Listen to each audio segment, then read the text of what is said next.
Hello students, welcome to our YouTube channel. Let's discuss. So today we will do exercise number 73. Worksheet number कौन सी करेंगे हम? 73. Subject क्या है? English, class 10th. सो यहाँ पर आप अपना नाम लिखेंगे और यहाँ पर अपनी टीचर का नाम. जो ये डेट शीट है ये कब की है? 25 जनवरी 2022, 25 जनवरी की. ठीक है. तो इसमें क्या दिया हुआ है? इसमें आपको आप देख सकते हैं इसमें एक पाई चार्ट दिया हुआ है. चलिए क्वेश्चन पढ़ते हैं. क्वेश्चन में क्या है? Look at the given pie chart. ये जो पाई चार्ट है इसको आपको ऑब्जर्व करना है, देखना है. It shows the annual spendings of countries budget.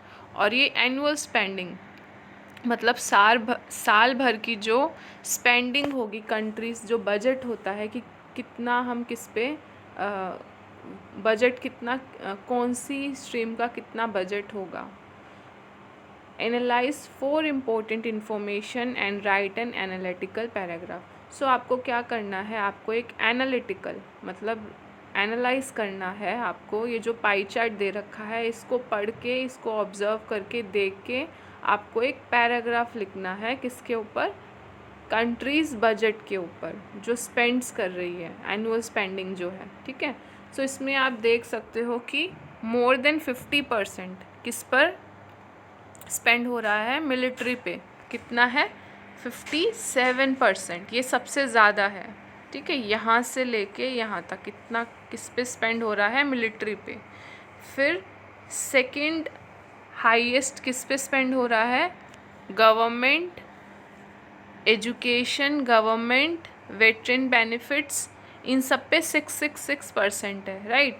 सो उसके बाद 5% पे क्या है? हाउसिंग कम्युनिटी है. हाउसिंग कम्युनिटी हो गया 5%. हेल्थ हो गया 5%. राइट. उसके बाद है आपका 3%. 3% किस पे है? इंटरनेशनल अफेयर्स पे. इन्वायरमेंट एंड एनर्जी पे 3% है. साइंस पे 3% है. ट्रांसपोर्टेशन पे 3% है. फिर सेकंड लास्ट है आपका लेबर. लेबर पे सिर्फ 2% है. और सबसे कम किस पे है? फूड एंड एग्रीकल्चर, ये जो येलो पार्ट है. राइट. सो इसमें आप देख सकते हो कि मिलिट्री पे इतना ज़्यादा स्पेंड है. 57% जो है बजट का वो मिलिट्री पे स्पेंड कर रहे हैं. सो आपको क्या करना है? एनालिटिकल पैराग्राफ लिखना है. सो सबसे पहले हम डिफ़ाइन करेंगे कि बजट होता क्या है. फिर ये जो डिफरेंस है इतना मिलिट्री में और वैसे जो कंट्री की मेन प्रायोरिटी क्या होती है? पीपल, लोग होते हैं. सो उनकी एजुकेशन, हेल्थ मेन होता है कंसर्न. राइट. सो आपको ये ऑब्जर्व करके पाई चार्ट एक एनालिटिकल पैराग्राफ लिखना है. तो चलिए. सो आप पहले लिखेंगे कि जो पाई चार्ट है वो क्या शो कर रहा है. सो जो पाई चार्ट है shows the annual spending of countries budget, कि कितना वो स्पेंड करेंगे, जो बजट है उसमें कितना किसको शेयर मिलेगा. Budget planning and preparation are at the heart of good public expenditure management. जो बजट प्लानिंग है और उसकी जो प्रिपरेशन है, जो उसकी तैयारी की जाती है, वो क्या होता है? Heart of good public expenditure management. Right. So ये आपने एक्सप्लेन कर दिया. फिर नेक्स्ट क्या है? बजट के बारे में ही लिखना है आपको कि जो रिस्पॉन्सिबिलिटी है for preparing the budget usually lies with the ministry of finance. So जो प्रिपेयर करते हैं, जिसकी ये जिम्मेवारी है प्रिपेयर करने की, वो यूजुअली किसके ऊपर है? Ministry of finance with input from the line ministries and some smaller spending agencies. These exercise is normally controlled by a central budget department located in the Ministry of Finance or sometimes in a separate budget ministry. ठीक है. So first and second paragraph में you have to write meaning of budget और कौन इसको, whose responsibility is it, और कैसे ये prepare होता है. फिर नेक्स्ट आप लिखोगे कि जो इतना गैप है, मिलिट्री में इतना ज़्यादा स्पेंड कर रहे हैं और बाकी एरियाज़ में कम है. सो यू विल राइट कि the figure shows countries budgets it spends 57%. सो यहाँ पे आपने देखा था कि कितना स्पेंड कर रहे हैं? 57% मिलिट्री पे है. सो एज इट इज़ आप लिख देंगे the figure shows country's budget it spends 50% on defence, 6% to education, 5% to health and 1% to food and agriculture. ये सबसे कम है फूड और एग्रीकल्चर पर, right. The figure can be concerning, so ये फिगर है, ये कंसर्निंग है when seen in relation to India's budget to other area such as defence. ये जो फिगर है वो कंसर्न करने वाली इसलिए है क्योंकि अगर आप इस फिगर को कंपेयर करो डिफेंस से तो बहुत ही ज़्यादा ह्यूज गैप है।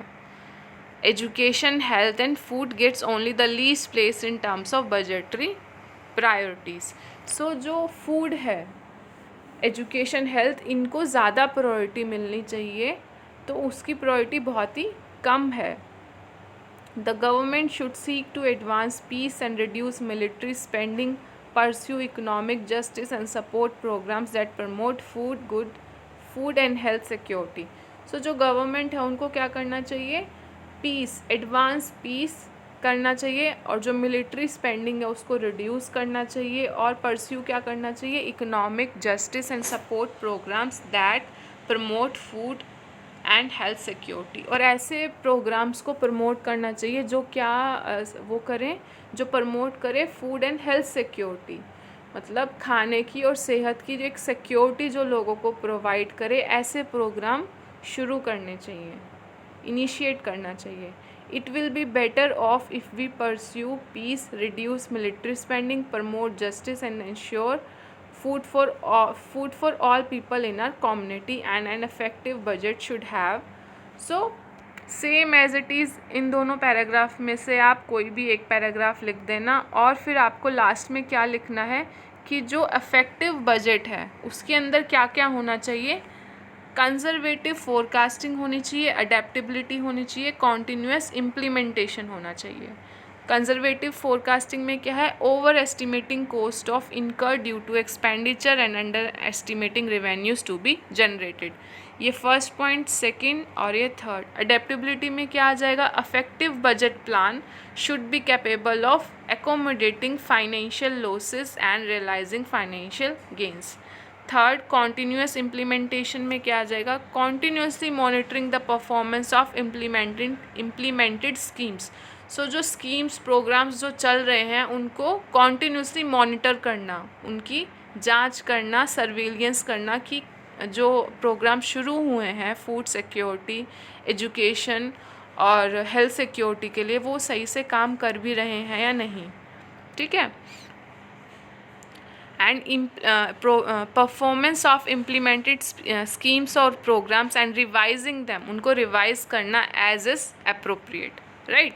सो ये आपका जो एनालिटिकल पैराग्राफ है is completed. Now if you have any doubts you can mention your doubts in the comment section, और इसको अपने दोस्तों के साथ, वीडियो को लाइक करो, सब्सक्राइब करो और अपने दोस्तों के साथ शेयर करो। ओके, चलिए, थैंक यू।